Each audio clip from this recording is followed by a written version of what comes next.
less than a week now to the draft. The Bucs have the luxury of watching all of this unfold before them on night number one. Can you remember a draft in recent years where there wasn't concern or panic even on the part of the Bucs going into the first night?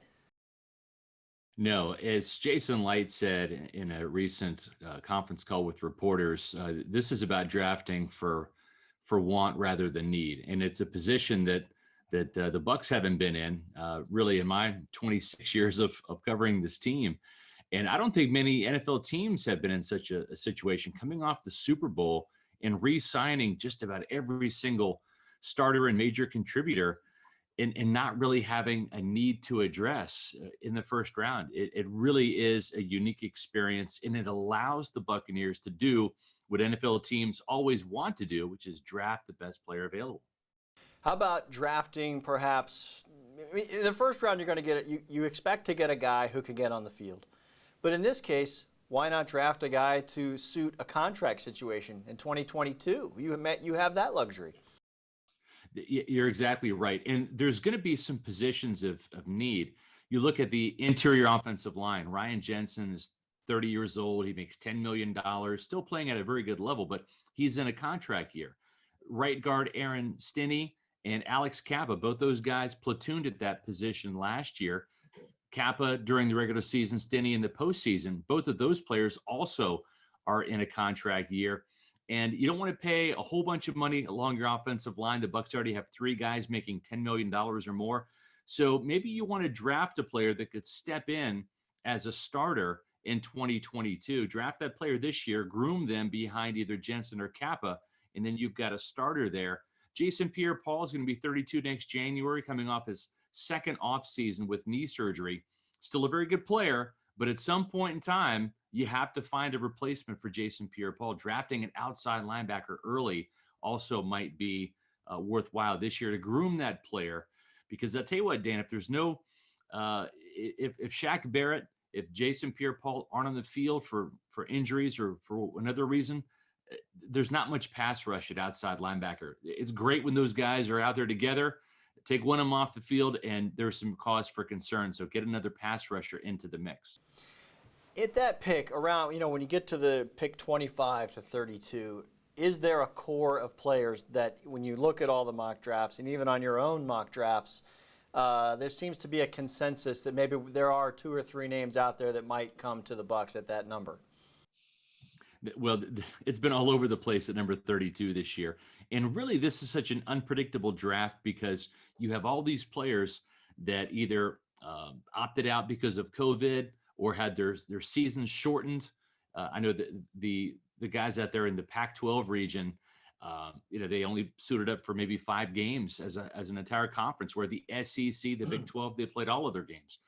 So there's a lot of different wild cards there, but I would say the 2 areas to kind of keep an eye on at number 32, outside linebacker. There's going to be a lot of guys. Maybe you've got a Gregory Rousseau, a Jalen Phillips from Miami that slides down to 32. Joe Tryon from Washington is a name to keep an eye on. Texas's Joseph Osai. There's some players that I think, and keep in mind, when you're drafting 32, you're really drafting a second-round talent because there's only about 20 guys that really carry first-round grades. So it does open up the draft board a little bit for you there to take a player that maybe some people might say is a mid-second round pick. Well, you're not going to have that player on the board by the time you're picking at the end of the second round. So you might want to take your pick of your players that you want early on. The other position's running back. You have Najee Harris from Alabama, Clemson's Travis Etienne, and North Carolina's Javonte Williams. All 3 of those guys are feature caliber running backs that would be a great fit in Tampa Bay's system. I've seen mock drafts where 2 out of those 3 guys are already gone, and maybe Williams is the selection at number 32. I've seen other mocks where none of those guys are taken in the first round, and the Bucs might have a Travis Etienne or Najee Harris fall at their lap at number 32. Would it be a mistake or perhaps a big find if they could get a quarterback at that pick that is either a project or somebody that they maybe can pick up the offense quickly under a year or 2 of Tom Brady and step in there and have that not be addressed through free agency in the future? Well, the interesting thing is they re-signed Ryan Griffin, and I think the Bucks also want to bring back Blaine Gabbert. That would not preclude them from drafting a quarterback to really come in and compete with Ryan Griffin for that number 3 spot, especially if it's early on. If it's a later day 3 pick, you could probably even draft that player, put him on the practice squad for a year, and then roll with Tom Brady, Blaine Gabbert, and Ryan Griffin this year. But I think there's some merit to it. There's only about 4 players that I think are even worth drafting for the Buccaneers, fitting into their system. Kyle Trask from Florida is one of those players. I also think that Kellen Mond from Texas A&M is a player that's worth having a conversation about. Texas A&M's all-time leading passer. He was a Jimbo Fisher quarterback. We've seen Jason Light draft one of those guys before in Jameis Winston. Hopefully, Mond will have a better career, at least at the start of it. And then when you look at one of the unknowns of this draft, he only has 11 career college starts, is Stanford's Davis Mills. He's a bit of a wild card. I know that teams have him rated anywhere from the 2nd to the 4th round. Maybe day 3, there's a guy that Florida Gator fans might remember, Felipe Franks, who transferred and went to Arkansas and really kind of revived his draft status.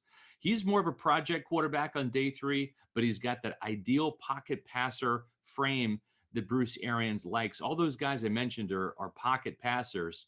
And the thing with Franks is 6'6", 234 pounds. He's the biggest of them all, and he runs a 4.59. He's got a skill set similar to Blaine Gabbert. I think those are the 4 quarterbacks.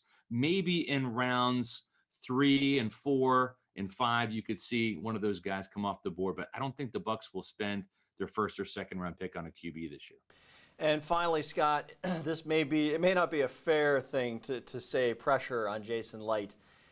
Because he hit a home run last year, and he's now put together a string of a few drafts where there's a core of this homegrown team that helped win a Super Bowl.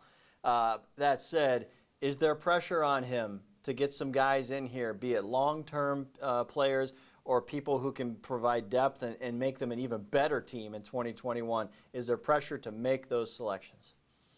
I think so, because when you look at this, and you can sit there, and we've heard the case being made about Jason Light's free agent successes and how that translated to the Super Bowl win. And of course, when you've got a Tom Brady coming to the mix or trading for a veteran like Rob Gronkowski, it's a fact that all of those players that scored points, even the kicker Ryan Suckup and the running back Leonard Fournette, were free agent acquisitions, right? But at the same time, I think there was close to 13 or 14 starters that are draft picks that are homegrown. So more of the starters were draft picks than free agent acquisitions on the Super Bowl roster. So you have to have the right mix of both, but it starts with the draft. It starts with guys like Tristan Wirfs last year, Devin White the year before, and then going all the way back to a player that Jason Light inherited in Levante David.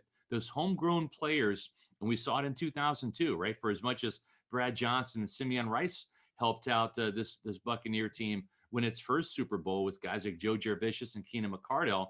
It was guys like Warren Sapp and Mike Allstott and Derek Brooks and Rondé Barber that were the homegrown players that provided that core foundation. And so I think that Jason Light has got to keep building this roster with core players, younger players too. Younger players come with cheaper rookie contracts. That's always important. So to balance the salary cap, you've got to make sure that you are replenishing your talent on your roster with younger guys that come on those rookie deals. Otherwise, if you miss in the draft, you have to go hit free agency. And we know there's nothing free about free agency. It usually is expensive to replace those players.